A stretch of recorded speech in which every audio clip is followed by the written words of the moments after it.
La década de los 80, una de las más dolorosas para todo el país, que por sus acontecimientos incluso recibió el nombre de la década del terror. Pero ¿qué es lo que pasaba durante esta década en el país? El ingreso a escena y masificación de las sustancias alucinógenas en los 70 generó la aparición de carteles, organizaciones destinadas a la explotación de dicho negocio ilegal, que llegaron a tener una importante resonancia internacional. Este fenómeno económico y global presentó un quiebre histórico al derivar el narcoterrorismo, que al contrario del primero se presenta como un fenómeno político y nacional, que trajo para el país innumerables víctimas, entre las que se cuentan funcionarios públicos, periodistas, ciudadanos y numerosos políticos, alcanzando en tan solo 3 años la cifra de 4 candidatos presidenciales, de los cuales 3 de ellos comparten como victimario al paramilitarismo. El otro, el liberal Luis Carlos Galán, de mayor opción a la presidencia, el que se considera habría proporcionado el mejor futuro posible para Colombia, fue víctima de la cruzada moralista que declaró en campaña electoral contra los carteles. La década que vio nacer el narcoterrorismo no fue de intensidad sostenida a partir del asesinato del ministro Lara por desautorizar el interés en la política por parte de Pablo Escobar, fundamentado en sus vínculos al narcotráfico. La indignación de la población por este hecho dio origen a la primera guerra frente a los cárteles, donde los capos se refugiaron en Panamá, lugar desde el que negociaron con el Estado el cese de la persecución, acuerdo que no fue aceptado gracias a la falta de su lógica de fundamento y al veto norteamericano, pero que generó un aumento exponencial en la violencia del país. Como medida que desintencionalmente potenció la coyuntura del país para amedrentar a los capos de la droga, el Estado creó en 1979 el Acuerdo de Extradición de Nacionales a los Estados Unidos. En reacción a esto, dichos personajes se unieron para conformar el movimiento de los extraditables, quienes con su poder económico y su brazo militar se las arreglaron para darle el nombre a dicha época, convirtiendo los 80 en una década infernal.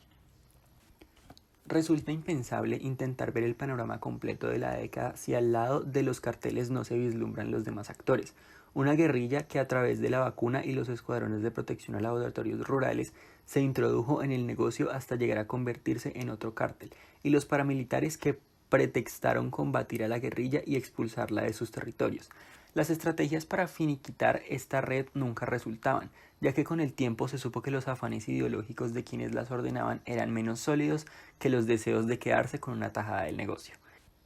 Y así se consolidó una de las más explosivas mezclas, alimentada por el combustible de la droga, que derivaría un desmantelamiento e infiltración del Estado, aumento de los niveles de corrupción, atrofia de los valores y narcotización de las relaciones con los Estados Unidos.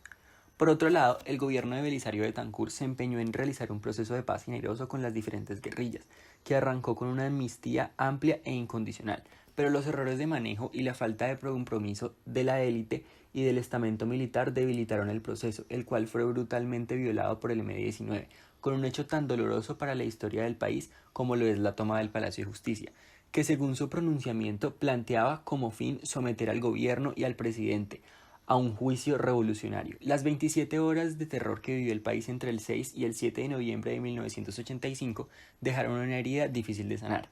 Pero como todos saben, una historia jamás será independiente de las demás, frase que nos obliga a ligar de nuevo al narcotráfico a este cuento, pues aunque no está confirmado, es casi obvio suponer que dicho proceso fue financiado por un personaje cuyo nombre proyecta en nuestra mente la que puede considerarse la historia más dolorosa del país, Pablo Escobar, ya que uno de sus efectos colaterales fue la destrucción de gran parte de los expedientes que llevaban los procesos de extradición contra los capos. Luego de esto aparece la política de sometimiento a la justicia, como consecuencia del ablandamiento de la sociedad para negociar, permitiendo la entrega de algunos de los narcotraficantes y el escape de entre ellos Pablo Escobar, desatando una persecución que vino a arrojar sus frutos aquel 2 de diciembre, cuando con la muerte del cabecilla se dio fin a uno de los capítulos más dolorosos de la historia reciente del país. El narcoterrorismo amainó y pasó a manos de otras organizaciones criminales, y el narcotráfico se difuminó asumiendo otras estructuras organizacionales, y sus miembros aprendieron la lección de no meterse de lleno con el establecimiento. Todo este contexto lleno de dolor para la población colombiana llenó las ciudades de sombras, opacando esquinas, cuadras y barrios, y sin percibirlo, momentánea y generalizadamente, creó miedo y terror al amanecer, fronteras invisibles al mediodía, limpieza social al atardecer y toques de queda a la hora de dormir. La oscuridad del narcotráfico corrompió casi todos nuestros rincones, fiestas familiares y bares, colegios, empresas, políticas, palabras y hasta la conciencia, lo que compramos, vendemos, consumimos y hasta lo que vemos. Las personas poco a poco, aunque vivieran todo esto desde lejos, aunque habitaran a la periferia de los centros del caos, se fueron encarcelando en urbanizaciones cerradas y en sus propias casas, pues era una de las únicas maneras en las que podían sentirse un poco seguras. Y si así se vivía desde calles como la 138 en Bogotá, una de las últimas construidas en la época, es inimaginable pensar cómo se vivía a unas cuantas cuadras del centro, en un lugar desde el que incluso podían alcanzar a escucharse las explosiones, los disparos, verse el fuego e incluso olerse los gases de las bombas que tenían lugar en la Plaza de Bolívar, en la Carrera Séptima y en todos los edificios tan recorridos por los importantes políticos y personajes de la época que fueron blancos de esta violencia. Pues este es el caso del conjunto de vivienda Nueva Santa Fe, que tuvo que vivir todos estos estragos en su pleno proceso de construcción en 1985, los cuales generaron crisis económicas en el país que afectaron directamente a la estabilidad de una entidad tan importante para la época como lo era el Banco Central Hipotecario, y que de un modo u otro imposibilitaron la terminación de dicho proyecto. Este proyecto es el resultante de la convocatoria a un concurso privado por parte del Banco Central Hipotecario, encargado de las políticas estatales de vivienda para la realización de un proyecto de renovación urbana en el antiguo barrio Santa Bárbara, límite de la zona histórica de la ciudad, y que se encontraba en un avanzado estado de deterioro.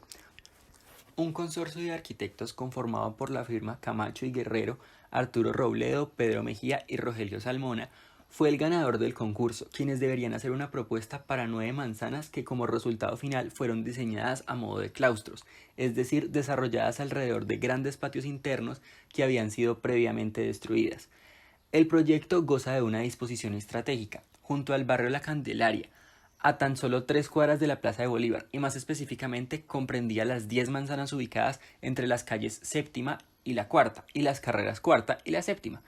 El desarrollo del proyecto tuvo un proceso de concertación con la comunidad, ya que fueron compradas un gran número de viviendas, las cuales fueron derribadas y en términos de propiedad del suelo fueron englobadas en grandes lotes, cambiando así el régimen de la propiedad de individual a comunal de propiedad horizontal. El planteamiento respeta el trazado urbano colonial existente para permitir la continuidad con los barrios aledaños del sector y propone edificios paramentados de 4 pisos de altura, los cuales en sus primeros pisos ofrecen servicios a la comunidad y aportan una circulación cubierta aparte del andén existente. Se buscaba recuperar el interior de las manzanas con espacios verdes, que a manera de parques enriquecieran el espacio y permitieran el paso entre ella, no solo para los habitantes del conjunto, sino para toda la ciudad. Y un gran eje en diagonal era el encargado de coser el proyecto, conectando a través de espacios abiertos, plazas, teatros, servicios comunitarios, tanto espacial como visualmente el lugar. Era él el enlace entre todas las manzanas, el corredor cultural de esparcimiento, el vínculo entre lo lúdico y lo geográfico. La altura máxima permitida fue de 7 pisos, la cual dependía de la topografía del terreno, ya que el proyecto se localiza en un terreno con una inclinación importante, la cual fue adecuada y aprovechada a través del planteamiento de espacio público, el cual fue desarrollado a modo de rampas y escaleras. Con relación a las fachadas del primer piso, con el espacio público fue planteado sobre las calles fachadas correspondientes a las zonas de parqueo en forma de semisótanos y sobre las carreras con usos comerciales y de servicios básicos, además de los accesos a los bloques de vivienda. Fue una de las últimas grandes iniciativas de urbanismo y construcción de vivienda emprendida por el Banco Central Hipotecario y se estancó debido al periodo de recesión presentado a finales de la década del 80 y finalmente no pudo ser concluido ya que la ley prohibió al banco cualquier tipo de construcción. Se terminaron 4 manzanas de las 9 propuestas y la propuesta urbanística se truncó y el gran espacio diagonal quedó solo en los sueños de los que compraron sus viviendas, pensando en la diversidad y riqueza que encontrarían para su disfrute. Recientemente, en el año 2004, fue desarrollada una nueva manzana en la que se encuentra un equipamiento de uso institucional, el Archivo Distrital de Bogotá, el cual constituye un nodo que consolidó el proyecto residencial y que por la demanda de población que diariamente visita, tanto el Archivo General de la Nación como el Distrital ayudó a generar nuevos usos para el proyecto. Por otra parte, según una entrevista del periódico El Tiempo al gran arquitecto director de este proyecto, Rogelio Salmona, del gran proyecto Nueva Santa Fe, que fue planteado como piloto de renovación de centros urbanos en Latinoamérica durante el cuatrienio del Sí se puede de Belisario Betancur, quedan hoy 3 manzanas construidas, unos lotes de engorde y muchas caras largas. Todos perdieron, el Banco Central Hipotecario, que era el dueño del proyecto hasta que una ley le prohibió construir, los residentes porque lo que les vendieron como una completa ciudadela no es hoy más que un conjunto de torres sin sala comunal, canchas de deporte ni muchas otras delicias que aparecían sobre los planos. Los que compraron locales para instalar su negocio acabaron por desertar y así. Pero la que más perdió fue la ciudad, pues el proyecto estaba diseñado para volver el centro más habitable. Es tal vez la zona más delicada del mismo, el límite del centro histórico, vecino de la Casa de Nariño, es decir, que fácilmente puede conformarse como el corazón de la ciudad, y pretendía rehabilitar el área vecina al Palacio Presidencial por motivos de seguridad y sobre todo porque la gente se está desplazando hacia el norte, y el centro había quedado abandonado, especialmente el barrio Santa Bárbara. Las intenciones urbanísticas iban mucho más allá que construir 2000 apartamentos, ya que el proyecto se había pensado como el iniciador de la recuperación del centro, no solo hacia el occidente sino también hacia el sur, contemplando espacios públicos que suplían las deficiencias de los barrios Lourdes, Belén, Las Cruces y la misma Candelaria. Pensaba no solo en suplir las necesidades de 10.000 u 11.000 habitantes para los que se presupuestaba la urbanización, sino del entorno urbano inmediato, pues atravesar un entorno agradable es una manera de convertirnos en mejores ciudadanos, explica Salmona. Después de los múltiples tropiezos que tuvo el proyecto, el banco decidió que ofrecerá los terrenos que quedan sin construir a constructores privados. Esto, según el arquitecto, podría ser nefasto, dada que van a hacer otros proyectos más baratos a aumentar las densidades y a dañar el entorno, además que es peligroso para la conservación del concepto de la unidad del conjunto arquitectónico. Para cumplir con lo prometido, el Banco Central Hipotecario ya encargó a la sociedad que diseñó el proyecto original el diseño de 1.500 metros cuadrados de edificación comunal, que comprende sala comunal, de video, juegos para niños y cafetería, entre otros.